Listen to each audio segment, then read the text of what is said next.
Donald Trump also today called for security service protection for other candidates like Robert F. Kennedy Jr. And Homeland Security responded with a yes, adding increased protection for Trump and other key players.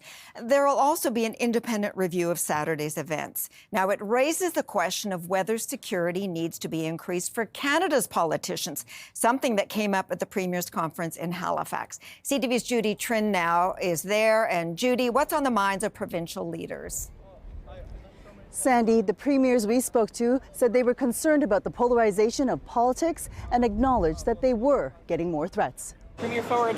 Like all premiers, Doug Ford arrived in Halifax with his own security detail, along with the extra protection provided by conference organizers. I have confidence in my security detail, but no matter where you are in the world, and you're a leader, you have to be conscious of your surroundings. Take a look at what happened.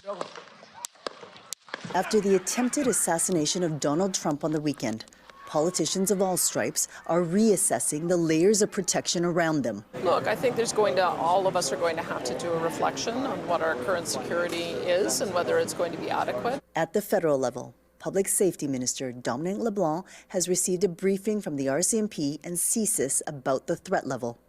LeBlanc would not provide information about security measures, but since the COVID pandemic, more politicians are getting their own protective detail. Threats to the Prime Minister, to cabinet ministers, and to other MPs have all increased. We can have politicians who are behind 4 feet of glass, who roll by in motorcades, but never shake hands with a real human being, and then we won't have a democracy. I don't think any political leader who's been in public spaces when there's tension has ever ignored that voice in their head that said, hey, what might happen? Could something bad happen here? It's not just federal and provincial politics. Municipal politicians are also being threatened. This past spring, Edmonton police arrested a suspect for throwing a Molotov cocktail and firing gunshots inside City Hall. Sandy. Okay, Judy in Halifax. Thanks, Judy. Dissent, anger, danger, mischief. Now, it's not just an American thing, as we heard from Judy. CTV's Mike LeCouture now on our own history with political tension. Mike? Well, Sandy, in some cases, Canadian politicians have to deal with anger and frustration on a daily basis. Now, we've seen a number of incidents in recent years, and there is a concern it will only get worse. Just 3 years ago, rocks were thrown at Prime Minister Justin Trudeau as he got into his bus in London, Ontario during a 2021 election campaign stop. While Trudeau has been a frequent target, he's not the only one.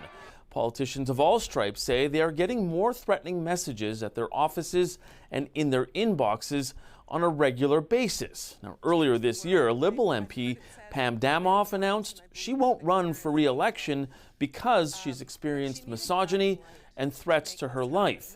Ramped up rhetoric isn't new in politics, but many believe it has moved to a whole new level in recent years.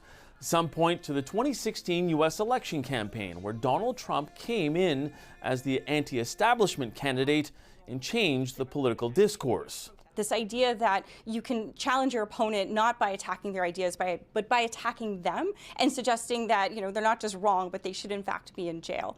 And this is a real problem because that then legitimizes a number of behaviors, physical, violent, demonstrations that we've seen, also, like harassing politicians. Carvin says the pandemic and convoy protests on Parliament Hill further amplified the angst people were feeling.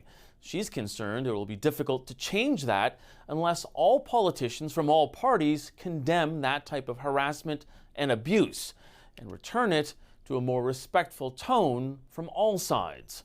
Sandy? Okay, CTV's Mike LeCouture in Ottawa.